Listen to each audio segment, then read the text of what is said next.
vou ser breve, que hoje é um dia de cuidado. Eu estou sentado ali, Deus está palestrando isso ao meu coração. Hoje é uma consagração do cuidado de Deus. Deus está demonstrando o seu cuidado para conosco. Abre também o Evangelho do Dr. Lucas, seu capítulo de número 12. Foi lido o capítulo 13 para o nosso irmão Diácono Mauro. Mas eu quero ler com os irmãos o capítulo de número 12. Louvado seja o nome do Senhor. Poderoso! Quero ler com os irmãos o versículo 15. Logo após a gente vai estar pulando para o versículo 22 e o 23 em nome de Jesus. Apenas esses 3 versículos. Lucas capítulo de número 12. Seu versículo de número 16, depois o 22 e o 23 em nome de Jesus. Aleluia! Os que encontraram, digam amém. Amém, Deus!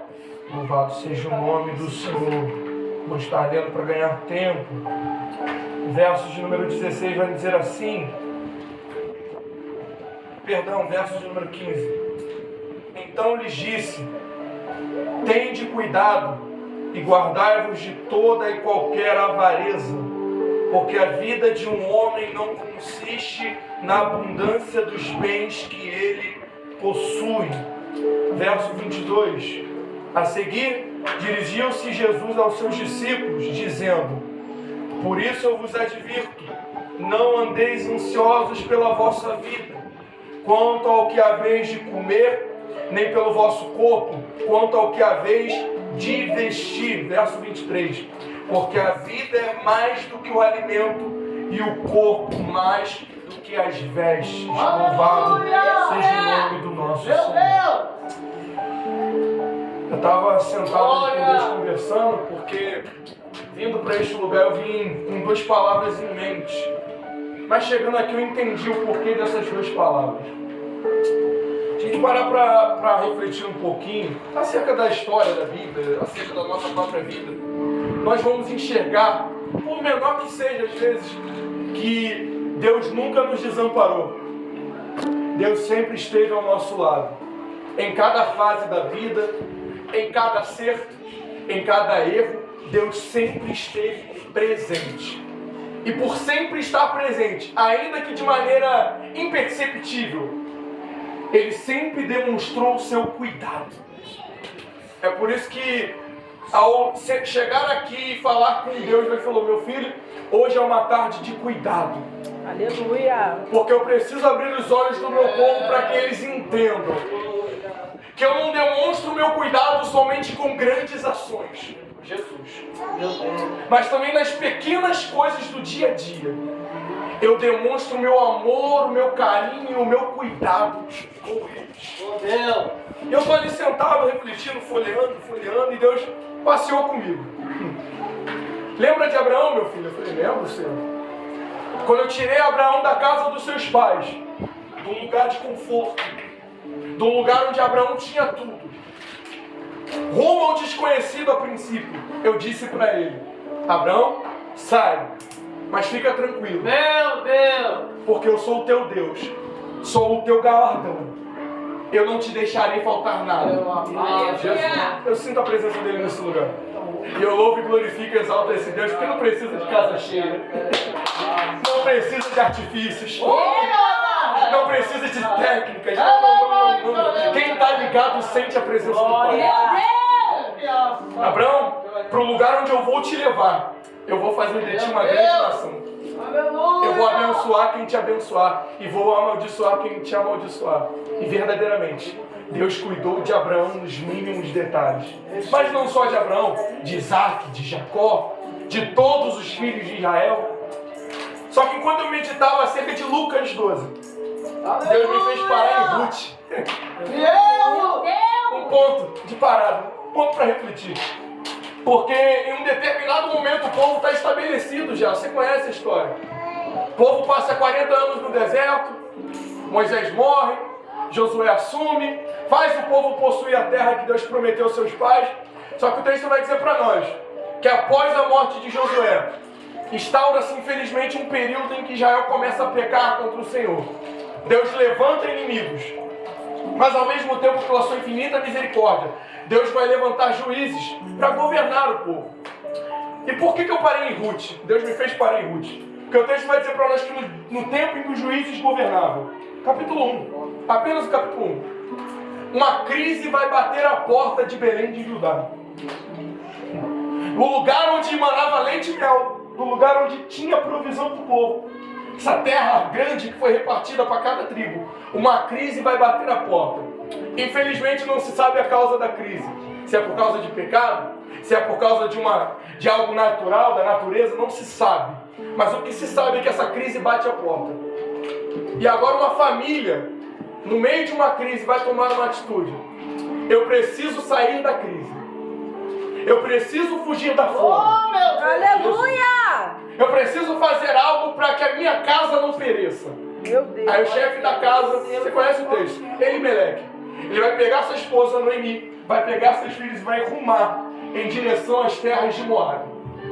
Chegando em Moabe, ele vai encontrar tudo aquilo que a princípio não tinha em Belém de Judá. Ele vai encontrar provisão, ele vai encontrar casa e, além do mais, ele vai encontrar esposa para os seus filhos. Meu Deus. Só que o texto vai dizer para nós que essa má ação, essa atitude impensada de Elimeleque vai trazer consequências. E a primeira delas vai bater na porta do próprio Elimeleque. Ele vai morrer. Morrendo ele, bom, ainda tem os filhos. Então a casa não está totalmente perdida. Só que o texto também vai dizer para nós que Malon e Quilion vão morrer. E agora existem 3 mulheres dentro de uma casa sem saber o dia de amanhã. O que vai acontecer? Fugiram de uma terra porque a crise bateu a porta. Só que agora na terra onde havia provisão, na terra onde pensavam num novo recomeço, a crise bateu a porta de novo. Aleluia! Jesus. Noemi vai chegar a uma conclusão. Eu perdi tudo. Só que ela vai ouvir uma voz dizer: hoje, Meu Deus! a mesma voz que está falando comigo e contigo nessa consagração aqui. Glória! A mesma voz. Vai soar a notícia. Deus visitou Belém mais uma vez. E a terra que estava em crise voltou a produzir. Essa notícia corre aos ouvidos de Noemi e ela pensa: peraí, eu preciso voltar. Eu preciso voltar. Noemi vai chegar à devida conclusão: não era nem para eu ter saído de lá. Mas já que eu estou vivo, Deus está me dando a oportunidade de voltar. Eu estou me arrependendo todo. Jesus. Eita! Já que eu estou vivo, Deus me deu a oportunidade de voltar para casa. Então eu vou voltar. Só que junto com ela existem 2 noras. Você conhece o texto? Ela vai virar para as suas noras e vai dizer: olha, minhas filhas, eu não tenho mais o que oferecer para vocês. Voltem para a casa dos vossos pais, porque vocês ainda são novas. Vocês podem casar de novo. Vocês podem ter outra vida. Voltem. Só que o texto vai dizer que a princípio as noras vão dizer para Noemi: vamos ficar contigo. Aonde você for, nós iremos. Só que Noemi vai insistir mais uma vez: minhas filhas, eu não tenho o que oferecer. E outra, ainda que eu gere de novo lá na frente, será que vocês vão ter paciência para esperar os meus filhos crescerem, se tornarem adultos, para casarem com vocês? Aí, uma das noras, por nome de Orfa, vai chegar à conclusão: não vou aguentar esperar não. Nora, sogra, perdão, me despeça em paz. Pode voltar para sua casa em paz, minha filha. Ruth, por que você não pega a carona e volta com o órfão? Pode voltar, minha filha. Não tem problema nenhum. Não, aonde a senhora for, eu vou. Meu Deus! Aleluia! O seu povo é o meu povo, o seu Deus é o meu Deus, você conhece. Aleluia! Eu estou cortando aqui porque eu quero voltar para Lucas 12. Elas voltam para Belém. Chegando em Belém vão ser bem recepcionadas. Olha quem está voltando. Noemi. E com certeza o povo repara a ausência de Elimeleque, de Malon e de Quilion. E quando Noemi é bem recebida pela cidade, as mulheres chamando ela: Noemi, Noemi, ela vai dizer: não me chamem mais Noemi. Você conhece o texto? Meu Deus! A partir de hoje eu me chamo Mara, porque Deus me tem me tornado amarga. Porque quando eu estava aqui, quando a crise bateu aqui, eu ainda tinha uma família. Meu Deus! Eu ainda tinha um marido, eu ainda tinha filhos. Mas para fugir da crise, Eu saí daqui. Meu Deus. E agora eu estou voltando para cá vazia. Você vai entender o porquê que eu frisei esses versículos com vocês. Eu estou voltando vazia. Noemi não está voltando para Belém vazia financeiramente. Jesus. Noemi não está voltando para Belém vazia de bens materiais. Meu Deus. Noemi está voltando para Belém vazia, com a dor da perda. Porque o que Noemi perdeu em Moab era muito mais precioso do que ouro, do que prata, do que qualquer outra coisa que ela poderia adquirir em Moab. Só que eu acho lindo é o que ela vai dizer a seguir. Eu fui cheia, Deus me fez voltar vazia. Só que aos olhos da Bíblia, pra gente que costuma ouvir a história, estuda a palavra, ela não voltou vazia, José. Porque o canal de Deus para a mudança da vida dela estava voltando junto com ela de Moab.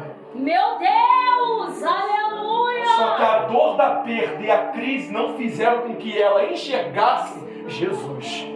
Que quem está voltando com ela de Moab a Belém é justamente quem Deus vai usar. Glória! É justamente quem Deus vai usar. Meu Deus! Não, eu sei. É justamente quem Deus vai abrir a mão para reescrever a história de uma família. Aleluia! Pronto, resumi Ruth 1. Agora a gente vai para Lucas 12. Jesus está num longo discurso no meio de alguns fariseus, no meio dos seus discípulos, no meio de uma multidão, quando de repente, a partir do verso 13, alguém vai interromper o discurso de Jesus. Vai dizer: Senhor, resolve a minha causa. Diga, meu filho, meu pai morreu e ao invés de repartir a herança entre mim e meu irmão, ele deixou com o meu irmão. E o meu irmão não quer repartir a herança comigo. Senhor, converse com o meu irmão para que ele reparta a herança. Só que Jesus vai olhar para aquilo e vai perceber que o problema vai muito além do que uma repartição de herança.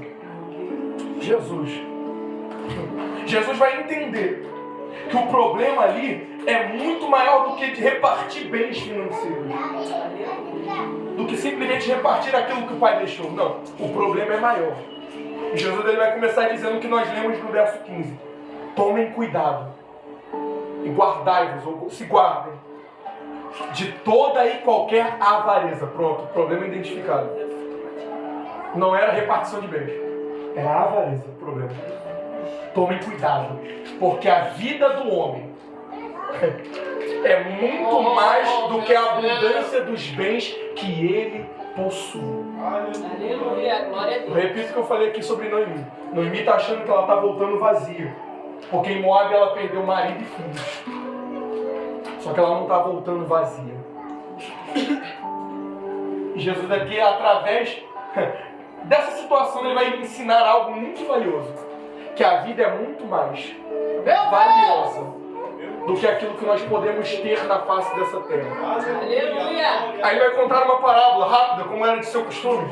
Ele vai dizer: olha, existia um homem rico que o seu campo produziu em abundância.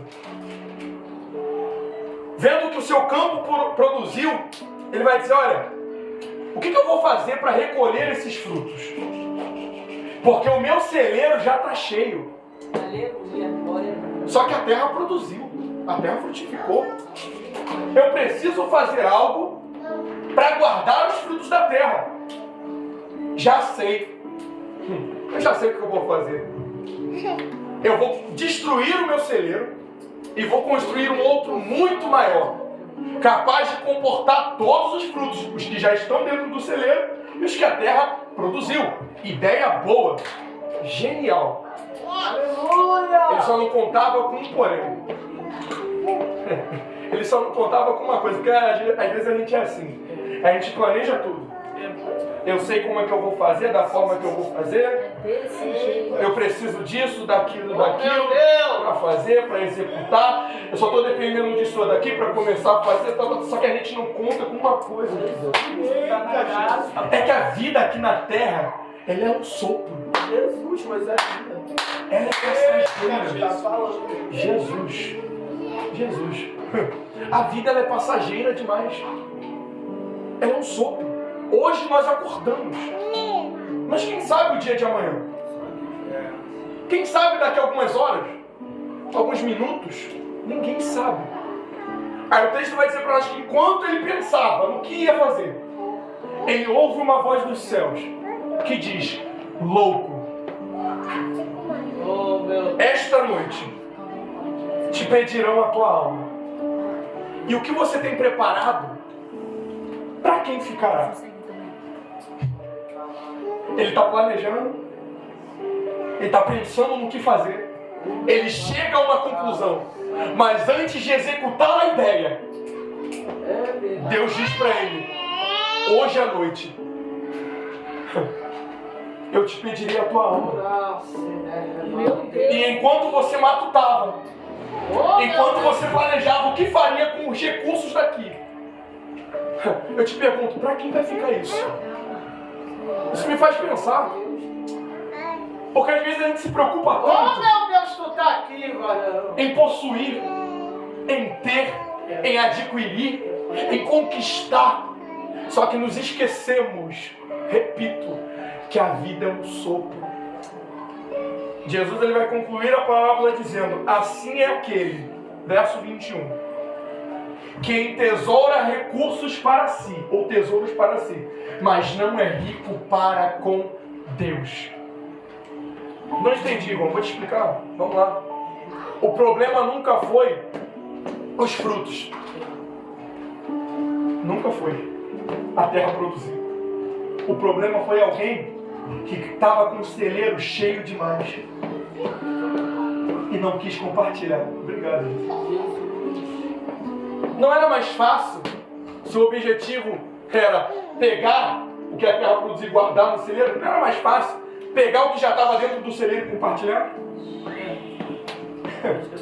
Não era mais fácil pegar o que estava dentro do celeiro e talvez oferecer para os seus servos, para alguém que trabalhasse? Não era mais fácil.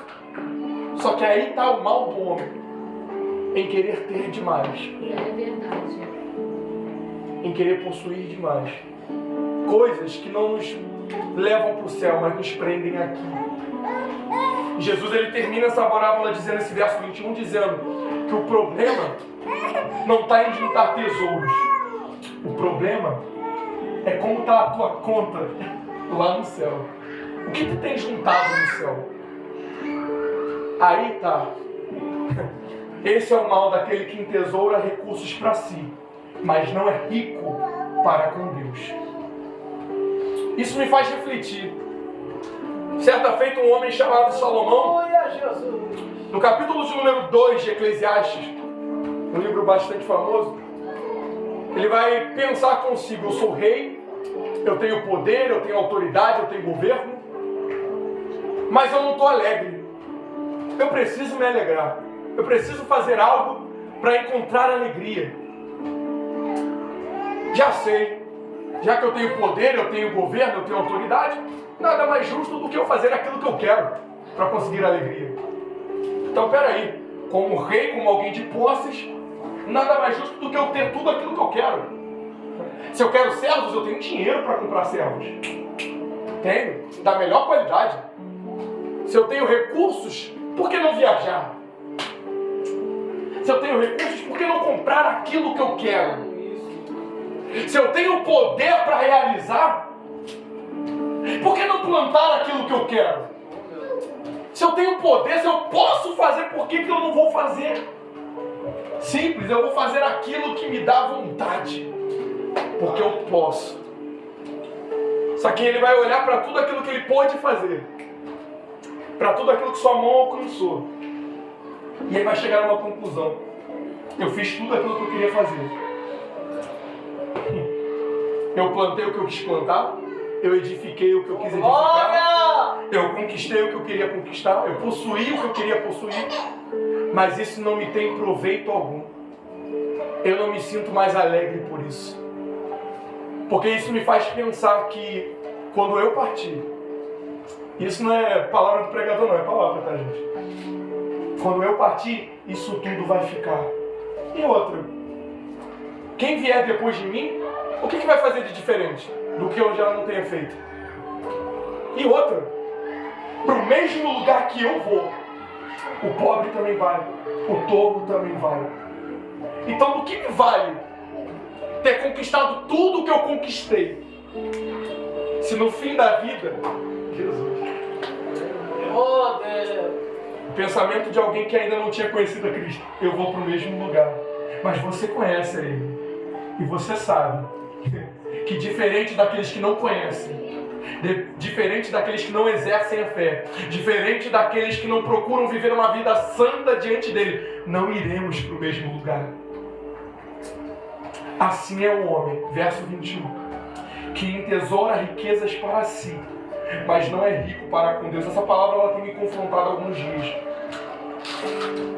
porque entenda o que eu vou falar aqui.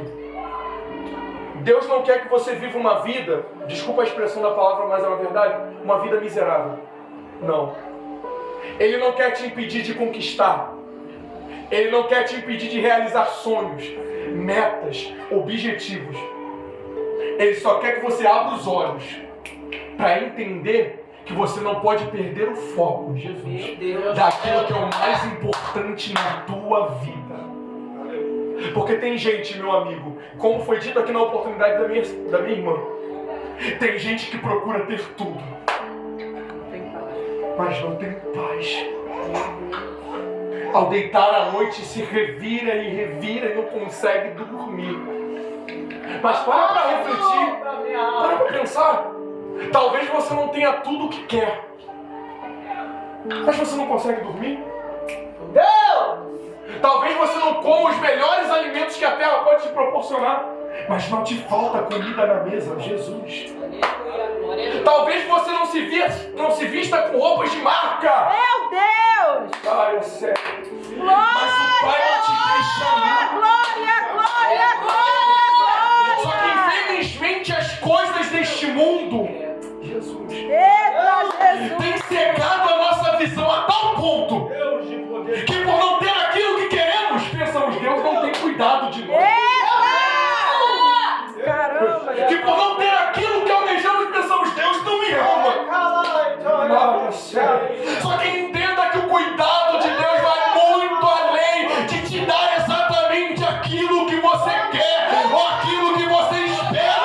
E não éramos merecedores da graça, mas Ele entregou seu Filho, unigênito, para que todo aquele que nele cresce não perecesse, mas tivesse vida eterna. Meu Deus! Aleluia! Tu acha mesmo que o amor de Deus só se prova na tua vida quando Ele te dá aquilo que você quer? Eita! Ele te deu muito mais do que você merece. Teve alguém há milhares de anos atrás que carregou uma cruz que era para você carregar. Era para eu carregar. Alguém que teve sua face cuspida quando o cuspe era para nós. Alguém que ouviu insultos que era para nós ouvirmos. Mas ainda assim, por saber que seu pai era amor, era cuidado, Espírito Santo. ele falou, Pai, eu estou sofrendo, Jesus. E eu não quero, Pai. Se possível for, passa de mim esse cálice. Mas eu sei que o Senhor me ama. Eu sei que durante esses 3 anos de ministério, Jesus, o Senhor não deixou faltar nada nem para mim e nem para os meus. Por isso eu também te oro, Pai. Seja feita a tua vontade. Aleluia. Meu Deus! Jesus termina a parábola, verso 22. Ele vira para os seus discípulos e diz, olha, eu vos advirto, não andeis ansiosos. A situação era com um homem que pediu para a repartição de uma herança. Jesus se aproveita daquilo para dar uma lição para os seus discípulos. Não fiquem ansiosos com o que vocês haverão de comer, beber ou vestir. Aí ele reitera o que ele falou quando ele começou a parábola. Verso 23. Porque a vida é muito mais do que alimento. É uma tarde de cuidado, mas também é uma tarde para você despertar. Obrigado, Deus. Começa a se valorizar mais. Glória. Começa a se cuidar mais. E eu não estou falando só de cuidados externos, não. Não estou falando só disso aqui, não. Começa a se cuidar mais. Meu Deus! Começa a se alimentar melhor. Jesus. Começa a deixar Ele trabalhar aqui. Deixa Ele colocar para fora aquilo que tira a tua paz, aquilo que tira o teu sono. Ai, é sério. Eu sinto a graça dele nesse lugar. Deixa Ele cuidar de você verdadeiramente. Não o cuidado que você espera, mas o cuidado que você precisa. Jesus. Foi falado sobre Davi aqui. Eu estou sentado ali lendo com Deus. Davi vai declarar, esse Davi pequenininho, que matou urso, que matou leão, que matou gigante, mas também foi perseguido, era desprezado pelos seus pais. Ele vai dizer assim: hoje eu estou numa posição de conforto, hoje eu tenho uma coroa na cabeça, hoje eu tenho um cetro na mão, mas um dia eu já tive harpa dentro de um pasto. E se tem uma coisa que eu aprendi, é que Deus não desampara o justo. Eu fui moço, hoje eu sou velho, mas eu enxerguei em todos os momentos da minha vida o cuidado que Deus teve comigo. Oh, glória a Jesus! Oh, meu Deus! Ai, é sério. Infelizmente, Oh, glória! eu louvo e glorifico a Deus porque era propósito. Mas Noemi, ela teve que perder para ela entender que ela não tinha que ter saído em nenhum momento de Belém. Ela teve que perder marido e filhos para ela entender que o que ela precisava, ela já estava em Belém. Que não seja necessário perdermos coisas, portas se fecharem, amigos se afastarem, para entendermos que o bem mais valioso que nós temos já está conosco. Aleluia! Glória a Deus! Em Deus, é verdade. A crise, o dia mau, ele chega para todo mundo. Verdade. Para todo mundo. Só que eu te pergunto, quem é você no dia da crise? Por causa da crise, uma mulher se esqueceu, Ruth 1, que ela era amada por Deus. Por causa da dor, ela pensou, não, Deus me tornou amarga. Deus nunca tinha a tornado amarga. Ela só infelizmente estava colhendo uma atitude impensada do seu marido. Deus nunca deixou de amar ela. Quantas vezes agimos de maneira impensada e colhemos os frutos das nossas consequências, das nossas ações erradas, e confundimos achando Deus não me ama. Só que Ele te ama tanto, e Ele é tão justo que Ele te permite colher exatamente aquilo que você plantou. Mas aonde que entra o amor dele? É que às vezes aquilo que você planta é para a tua condenação. Só que aí é que entra a misericórdia. É aí que entra a misericórdia. Porque por te amar tanto, já que o salário do pecado é a morte, mas o dom gratuito de Deus é a vida. Meu Deus! Por te amar tanto, o teu inimigo fala, pegou, é digna de morte. Mas ele aponta para o seu filho amado e diz, por causa dele. É digna de morte, mas por causa dele hoje eu dou vida. Jesus é Deus. Ah, Jesus. Por causa da crise, um dia um profeta, assim como nós, profetizava, fogo caiu do céu. Profetizava, o céu se cerrou e não choveu. Profetizou diante da glória do Senhor, viu uma nuvem, tamanho da mão de homem. Um dia esse mesmo homem, por causa da crise, por causa de ameaça, ele vai para debaixo de um pé dizendo, Deus, me mata, eu não estou suportando mais. Só que Deus sempre esteve com Elias. E por que pedir a morte agora? Por causa da crise? Quem somos nós na crise? Quem somos nós? Amado da minha alma, aleluia! Não se preocupem com o que vocês haverão de comer, beber e vestir. Aí Jesus vai começar a dar uma lição para os seus discípulos. partir do verso 24. Observem as aves do céu. Eu pergunto para vocês, elas trabalham? Não. Elas plantam? Não, Senhor. Nenhuma delas planta. Mas eu pergunto para vocês também, falta alimento para elas? Não, Senhor. Mesmo não trabalhando, mesmo não plantando, o Pai cuida delas. Aleluia. E eu pergunto para vocês, vocês não são mais valiosos do que as aves? Poderia parar por aí. A lição já estava entendida. Mas Jesus é ousado. Olha para os lírios. Olhou para os lírios? Olhei, Senhor. Bonitos, né? Bonito. Cada lírio bonito, cada plantação bonita. Pergunto para vocês da mesma forma. Eles trabalham? Não, Senhor. Eles plantam? Não, Senhor. Eles podem regar? Não, Senhor. Mas eu olho para os lírios. E digo para vocês que nem Salomão. Olha o que Jesus está falando. Meu Deus!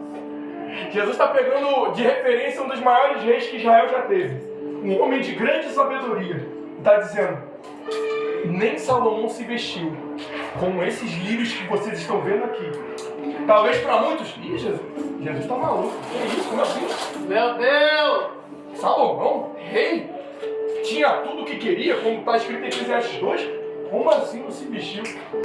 A vida do homem é muito mais do que a abundância de bens que ele possui. Aleluia, glória. Porque tem gente que pensa que cuidado é quantidade. Ei, José. Tem gente que pensa, meu amigo, que presença.